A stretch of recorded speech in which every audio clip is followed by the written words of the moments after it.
Hey guys, welcome back to releasethecraftin. Priscilla here with another episode of Storycraft. And if you're joining this one, make sure that you check out the last episode of Storycraft, because that was part 1. This is part 2. Unfortunately, I had to break the stories into 2 parts because it was a very long story, and I needed to record more stuff. That's the honest truth. So we're going to continue on with our story, the Romanian fairy tale, Young Woman, Young Man. And so just a little tiny recap. I'm not gonna do a full recap because I'm not fucking Netflix, but a little tiny recap. We have now got to the point where our young princess, the youngest princess, has now arrived in her guise completely as the prince now. She's now a prince, with a new weapon, a new horse, and a lock of golden hair, to the palace of the emperor so that she can swear herself to service for the next 10 years to the horrible conqueror emperor who was going to destroy her kingdom if she didn't, or if her father didn't have a prince to sacrifice into service. And now here we are. The prince has now officially joined the emperor's service, and that's where we're going to start our story. So, things seem to go pretty swimmingly as the prince takes up his role in the service of the emperor.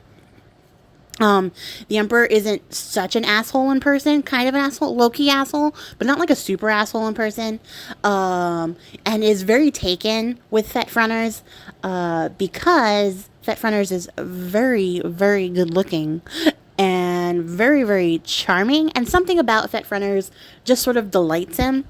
And it gets even worse as time goes on, because Fete Frunners finds themselves having to do all the shit work that nobody else wants to do, because the other princes just sort of lay about the castle and, you know, occasionally do what the emperor asks them to, but for the most part, they pass that work off to Fete Frunners, who ends up doing all the grunt work and the shitty work. But fortunately, the servants of the castle also really find Fete Frunners charming and attractive and really nice, because Fete Frunners treats them kindly, unlike the other princes. So they tend to sort of spoil Fete Frunners when they can, help out with the chores. So Fete Frunners is really getting along with the people there, except for the lazy princess, and is kind of not really super taken with the emperor, but isn't like put off entirely by the emperor. And everything seems to be going great up until the day when the entire kitchen staff, for no fucking reason, decides to get absolutely blitzed to the point where they can't cook the food. And they are so drunk that they're like, Fete Frunners, please help us. Like, the emperor won't have any food. We can't even hold a knife in this state. Like, can you please? So Fete Frunners is like, don't worry. It's okay. I will cook the food. Which, like, astounds everyone because, again, Fete Frunners is a man. And they're like, oh, we don't even know how you're going to possibly cook. But go on, young prince. Like, let's see what you can do. And Fete Frunners cooks. Fete Frunners cooks up a freaking storm. And when they bring the food to the emperor is like, this is amazing, tasty, best thing I've ever had. In fact, I loved it so much, I want you to serve it again tomorrow. And the only problem is that tomorrow, when that comes around and the chef hears the order from the emperor, now that they've sobered up a bit, they're like, oh shit. So they realize that, you know, they can't make the food that Fete Frunners made because they're not fucking Fete Frunners.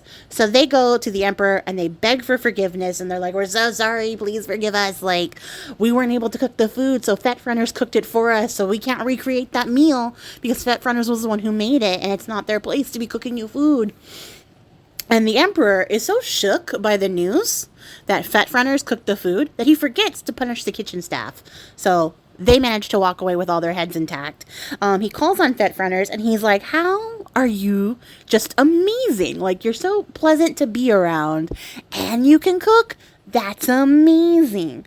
And so from this point on, the emperor has decided that Fete Frunners is his favorite, and starts to dote on Fete Frunners, which makes the other princes jealous, and they're like, fuck this guy.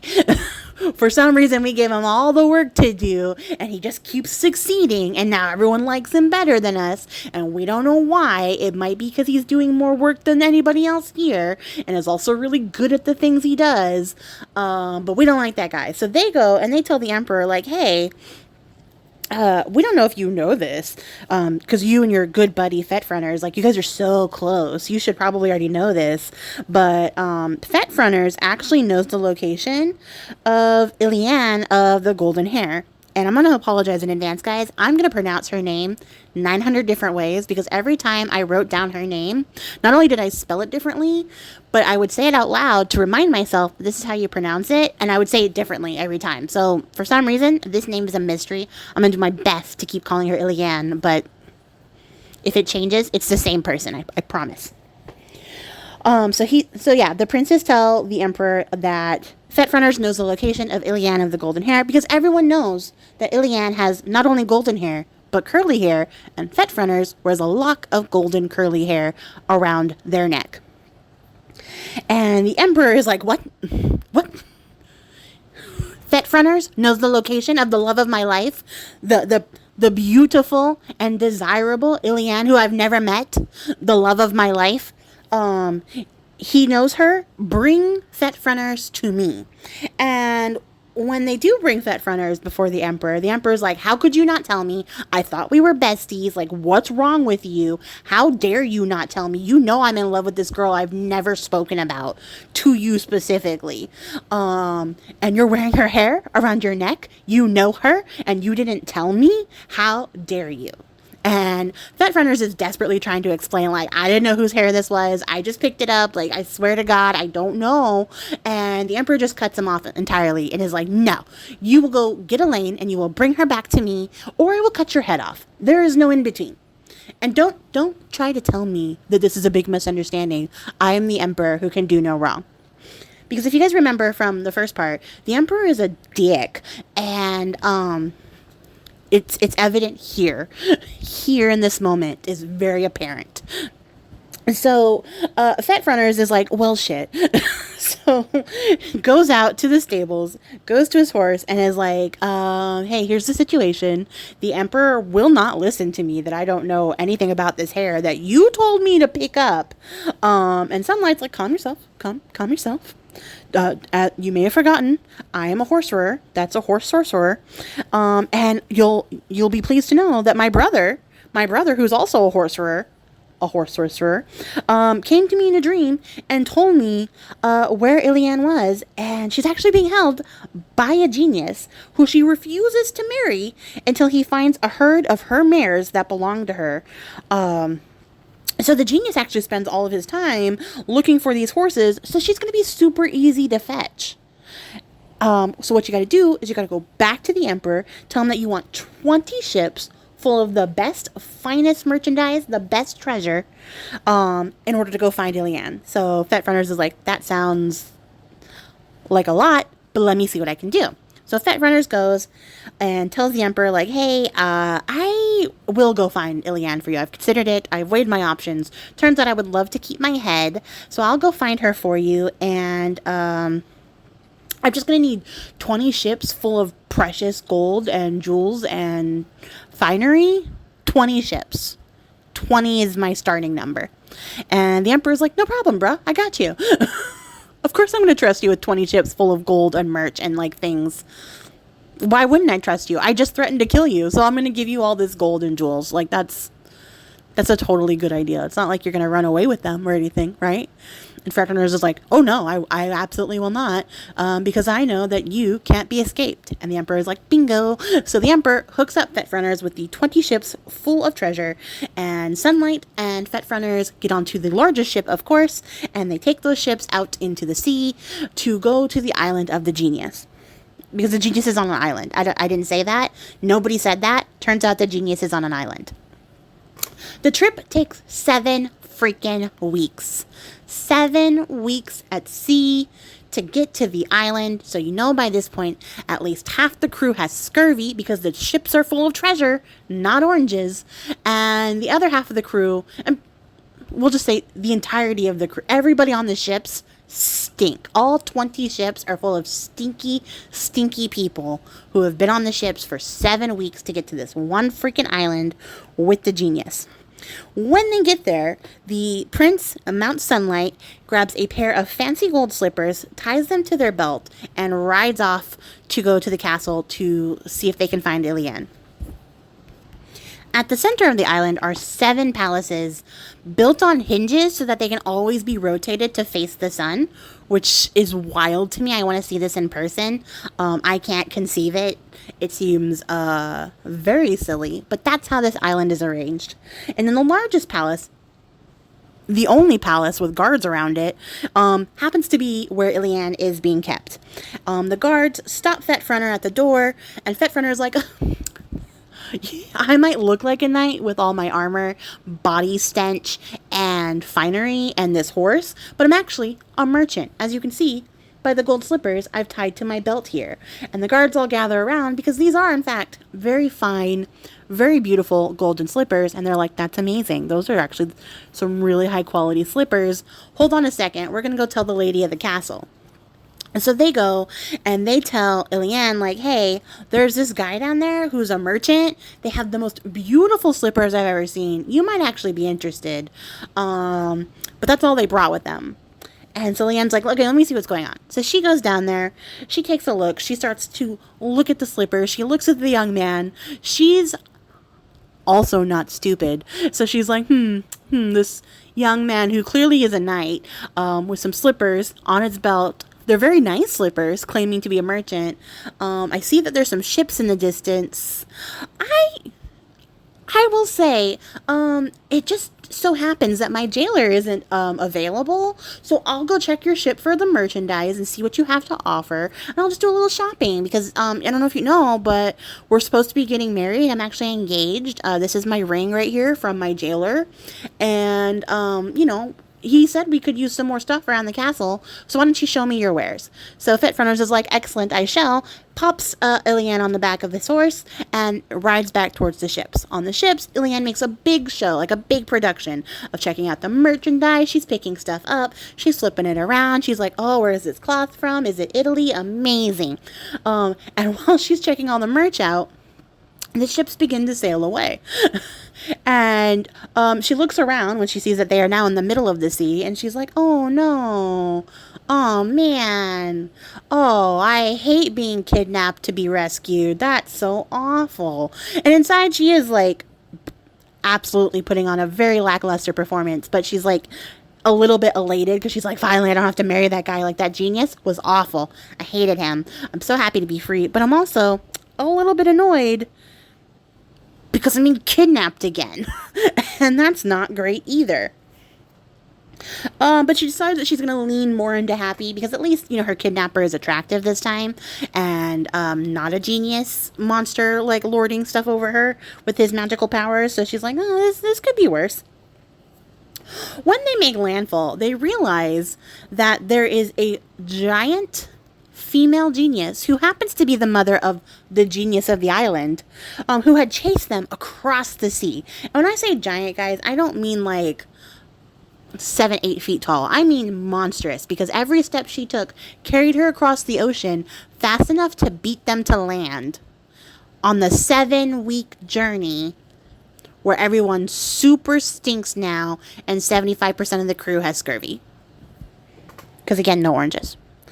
So when they get there, they see the monstrous mother of the genius, and she begins to breathe fire. Like, fire just drips from her mouth, and she starts to chase them. So the prince throws Ilian on the back of Sunlight, and they take off together. They say, fuck those ships. They just leave them there. Nobody ever mentions them again. I'm going to assume the crew was like, this is our payment for having to endure 14 weeks of pointless travel when one ship could have got this job done. One ship would have done all of this. So the prince and Ilian take off on Sunlight, and Sunlight is a very fast horse. Remember, horse fur, so definitely one of the fastest horses out there. But they can't ever get away from the genius. In fact, the genius is chasing them so closely that their hair begins to singe from the flames belching from her mouth. So the prince leans down to Sunlight's ear and is like, hey, what do I do? This isn't a good situation for any of us. And Sunlight is like, take a rock out of my left ear and throw it behind you. Which weirder statements have been uttered. But that's what the prince does. The prince reaches into Sunlight's left ear, finds a little rock there, tosses it behind them, and behind them sprouts up a huge mountain range. So they're running, the mountains are forming, and the genius is just stepping over them, left, right, zigzagging over these mountain peaks, because she's so giantly monstrous that, like, these mountains are nothing for her. They're child's play. So she leaps over the mountains. She starts to pursue them. She gets closer again. And the prince leans down to Sunlight. Sunlight says, take the bush out of my right ear. Throw it behind you. So a whole ass bush out of Sunlight's right ear. The prince tosses that behind them. And a whole forest erupts. A huge forest of towering pines and redwoods. And the genius mom can't step over these trees. They're so tall. So she starts to grab the branch and swing across them like a monkey. So they're racing through the woods, and right behind them they're being pursued by this fire-spewing old woman who is swinging from branch to branch like a monkey to get through the woods. Eventually she gets to the woods. There's no more trees to stop her. So she starts pursuing them again. The prince leans down and is like, you wouldn't happen to have a third ear, would you? And Sunlight's like, take the betrothal ring from Ileana's finger. Throw that behind you. So the prince turns around, just snatches that ring right off her finger without a word, tosses it behind them. Ileana's like, oh no, the ring of betrothal to the guy I didn't want to marry. I wasn't actually concerned. Let's keep going, though. I don't know why you keep throwing stuff behind me. And where the ring falls, a giant tower erupts, and it actually ends up entrapping the genius mother into the tower and rises high up into the sky. So up there, the tower is too tall to leap. It's too tall for her to step down from, so she can't just jump off of it. She starts to rage. The mother starts raging up there, so fire spews from her mouth in even greater quantities than before. And it starts to burn everything around them within 100 miles, but it never touches Fet-Fronters and Ileana. But the tower keeps growing. It keeps getting higher and higher and higher until eventually she loses her footing from all of her thrashing and tumbles over the side and crashes down to the ground and shatters into a million pieces. Because if you guys didn't know, geniuses were made of glass. I didn't know that. It doesn't say that anywhere in the story. But clearly that's what happened, because she shatters into a million pieces. So the tower shrinks all the way back down, and all that's left in the ash and the tiny million pieces are Ileana's ring, and they keep on. So they make it back to the emperor's palace. The emperor is delighted, like absolutely over the moon, to have this woman that he has only dreamed of having standing in front of him. He doesn't even notice how sad she looks, because she's like, again, in the clutches of another powerful man. God damn it, I hate this so much. So the emperor proposes on the spot. He's like, please marry me. I love you so much. And she's like, hold your horses. Literally. Because I wouldn't marry the last guy until he found my horses. I'm still horseless. Go find my horses, and maybe I'll marry you. And the emperor is like, yeah, that's a good idea. I should get those horses for you. Fet-Fronter, I know I just sent you on this stupid quest to go fetch this woman for me. Go fetch her horses. And Fet-Fronters is like, I just got back. I was gone for 14 weeks. We just ran through the woods. Like, I don't even get a break, like a day off. And the emperor's like, no, we need to go find her horses, or else she won't marry me, of course. And if you don't go find her horses, I'm going to cut off your head. And Fet-Fronters is like, well, damn. With those choices, I guess we'll go find her. So Fet-Fronters goes to Sunlight. Sunlight says, bring me 9 buffalo skins, cover them in tar, and put them on my back. And Fet-Fronters is like, I'm really tired of people asking me to do stuff for them. But for you, my faithful steed, I will do what you ask. I'm just putting it out into the universe that I'm tired of being treated like this. So, Fet-Fronters goes, gets the buffalo skins, drapes them on the back of Sunlight, and they depart to go find the horses. After a while, they happen to find a meadow full of the horses, full of all the mares, and they're beautiful mares. They're in every color, they sparkle bright, they have beautiful coats, they're fat, healthy ponies, hanging out in the sunlight, doing horse things. But in this meadow, they also find the genius who had originally captured Ileana. Like, this genius found the horses. The problem was, nobody can catch these horses because these horses don't like people. So anytime they would get close, the horses would skitter away. And they would keep skittering until you were just, endlessly skittering after the horses who were skittering away from you. So the genius is there trying to figure out how best to capture these horses who dance away every time you try to get close to them. And they being Sunlight and Fet Runners, decide to go tell the genius, like, hey, while you were gone, the princess was stolen and your mom died. We may or may not have been indirectly responsible. We're just letting you know. This sends the genius into a rage because he's like, you were clearly responsible, you absolute assholes. So he charges at the prince, and the prince very quickly removes his head from his shoulders. It was not a contest. The genius was not prepared. So he got his head lopped off. And after this, Sunlight said, great work. Good job. You've done everything you need to do. In fact, you've done so much work. Why don't you take a break? Go hide over there, because if the horses see you, they're going to run away and let me handle this. At which point, Fet Runners is like, it's about goddamn time. I will be taking a break. See you later. So Fet Runners goes, fucks off and hides, and Sunlight enters the meadow. The horses don't run away from him because Sunlight is not a people. Sunlight is a horserer.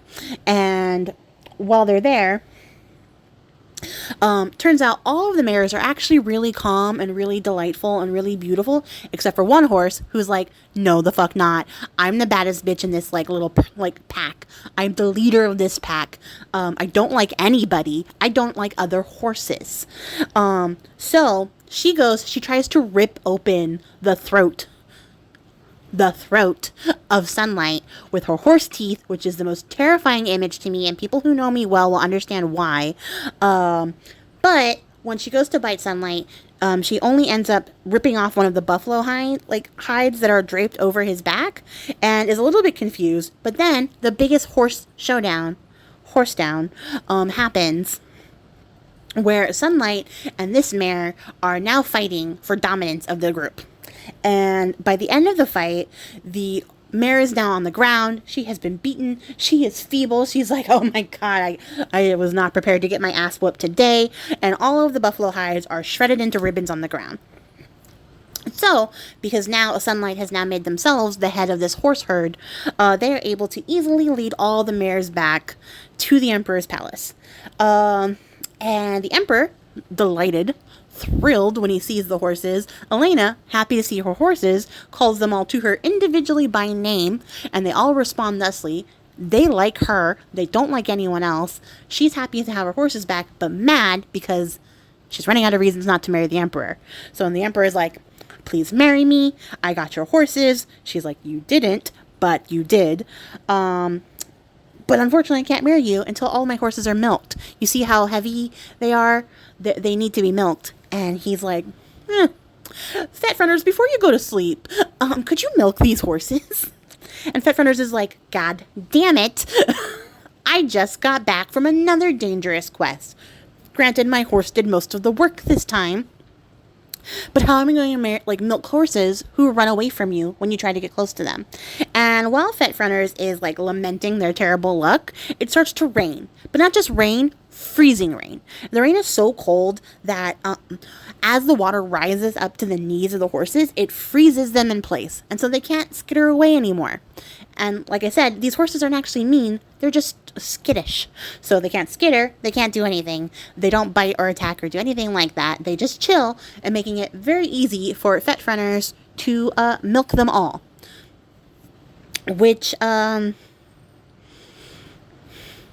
is such a weird visual to me.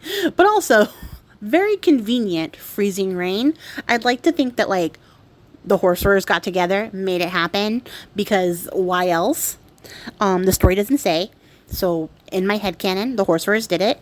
And after this, Elena's like, well, damn it. I'm still trying to postpone this wedding. The Emperor's like, please marry me now. As you can see, I got your milk. And she's like, no, you fucking didn't. But okay, I will marry you. I will marry you if you bring me holy water from this one particular church that lies beyond the River Jordan. This church happens to be full of warrior nuns who guard this holy water very fiercely, making me think that it is the holiest of holy waters, because why else would it be full of nuns who are willing to murder people for taking it? So it's very difficult to get holy water. So the emperor is like, yeah, no problem. I'll get your holy water. Fetfrunners, if you could be so kind as to go get it. And Fetfrunners is like, you have a whole palace full of princes who serve you.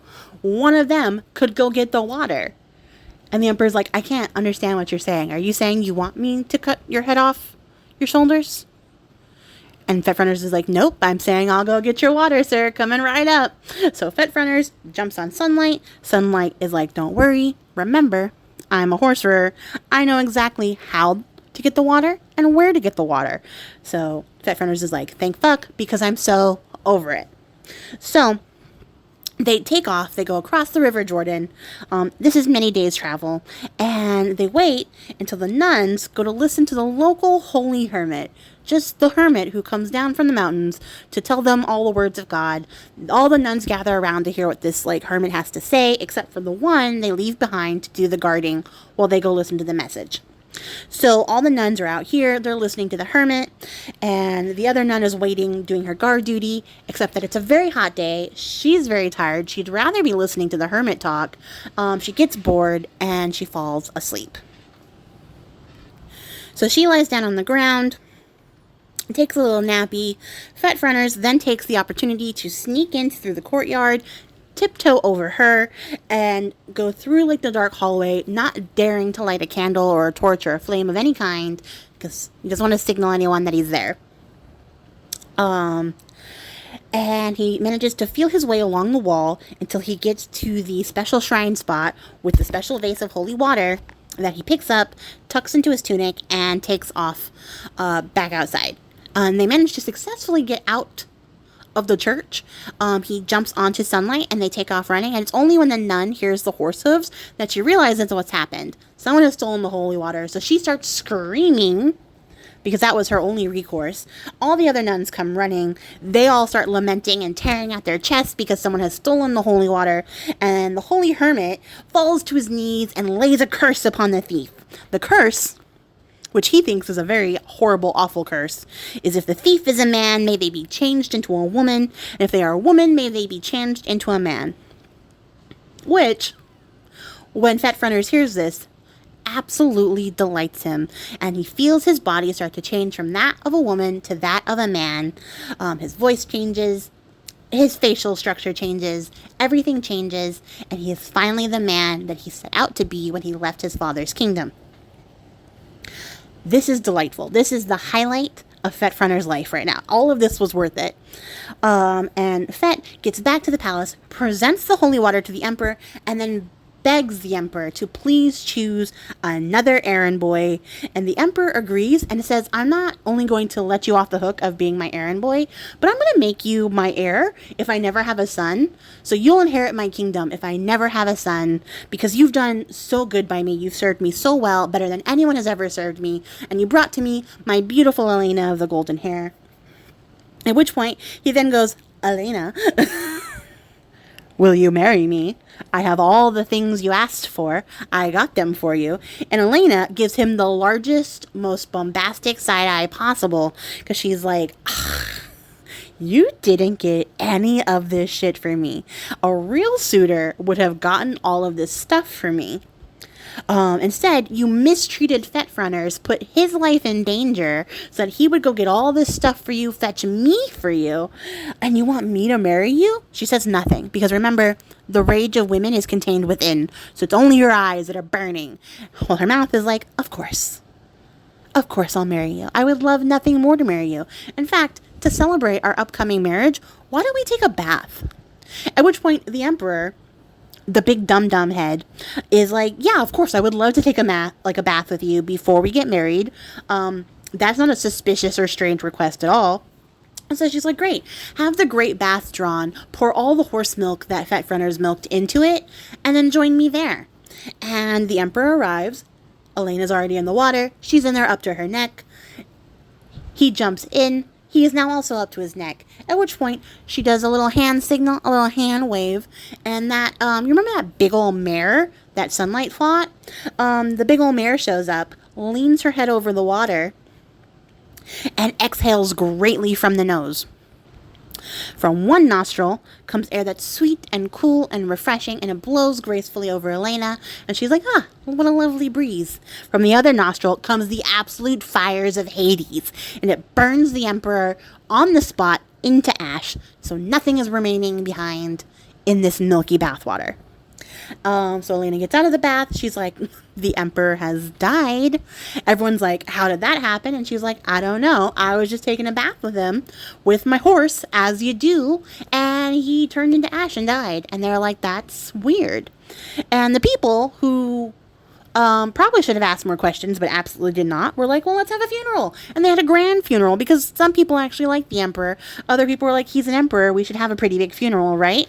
They had a big funeral. They had a bunch of parties, a bunch of mourning celebrations. They wished the Emperor farewell. And then at the end of this, like, funeral procession, Elena announces that she will be marrying Fetfrunners for his bravery and for bringing her all the things she asked for, that he, from this day forward, will be her husband. Fetfrunners is like, actually, I would like that. I really would like that. You're really pretty. And they get married. They live happily ever after, and Fetfrunners inherits the title of Emperor, because, remember, he was the heir. The Emperor never had a son. And now him and Elena are Emperor and Empress, happily ever after, for the rest of their days, forever and ever. That's it. That's the end of the story. Nothing goes on after that. But the end. And, yeah, that's my story of Elena of the Golden Hair. Elena says Mena. Simziana. I don't know how you say it anymore. Young woman, young man, ends like this. And I love it. I love this story. I love the adventure aspect. I love how silly all the shenanigans are. I also would like to offer up the alternative title of Cheat Code, horse, because the horse did everything. Both horses did all the labor in this story. All they did was tell this young man, like, hey, do these things and this will be successful, but they had the key at every single junction. Fetfrunners never had to, like, think for themselves. They just had to listen to their horse. And at this point, I'm imagining that the horse is actually the Emperor, like, behind the scenes, because Fetfrunners, unlike most people in fairy tales, ask all the questions. But also, Elena seems like a pretty smart person herself, so if it's not the horse, it's Elena who's actually the power behind the throne. And that brings me to the name Fetfrunners. In Andrew Lang's tale, it's Fet, F-E-T, Frunners, F-R-U-N-E-R-S. But when I did my research, it's actually Thought Frumos, and I'm hoping I'm saying that right. There's some accenty, wordy things happening, and that's really hard for me.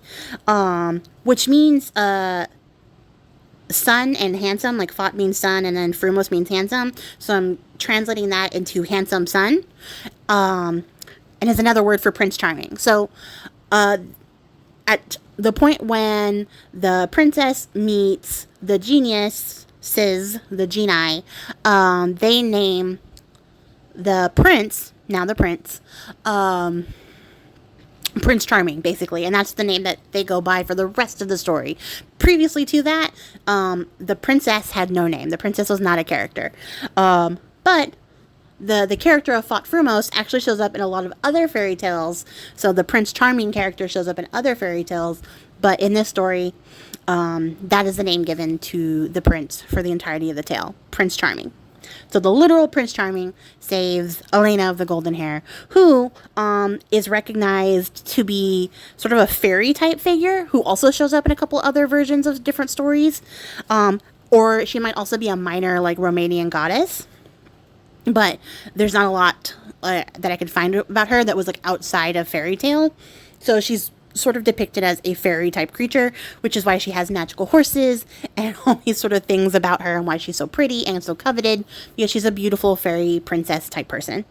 Also wanted to point out that the story has a lot of different names, and the name that's in the Andrew Lang book I chose not to use because the name is The Girl Who Pretended to Be a Boy, which is a little bit trans erasure-y, because it sort of implies that, like, trans people are pretending to be the gender and aren't actually that gender. So I wasn't going to use that name, but I think it's important to note that there's some dismissiveness in the history there that we're not going to incorporate into our version of the story. It was also known as The Princess Who Would Be Prince, which isn't nearly as bad of a title, but I like the title Young Woman, Young Man. I think, like, it's not the most inspired title, but it is, like, a very sort of, good parallel as to what's happening in the story and what's going on with the prince. And yeah, I'm actually like over the moon that the prince got the desired outcome and the happily ever after. And if you guys like this story, let me know in the comments below. If you would like me to do more long version stories like this is going to be about an hour worth of storytelling. Let me know. Like, I can do more parts, stories in parts. If you're interested, I know that there has been a request for me to do all of Alice in Wonderland, which would be many, many parts. But I don't know if that's something that you guys are interested in, like, coming back for, to hear the whole story. But if you are, let me know, because I would definitely like to know. And that's going to be it for me, guys. I'm going to get out of here, because I think I have talked enough for the day.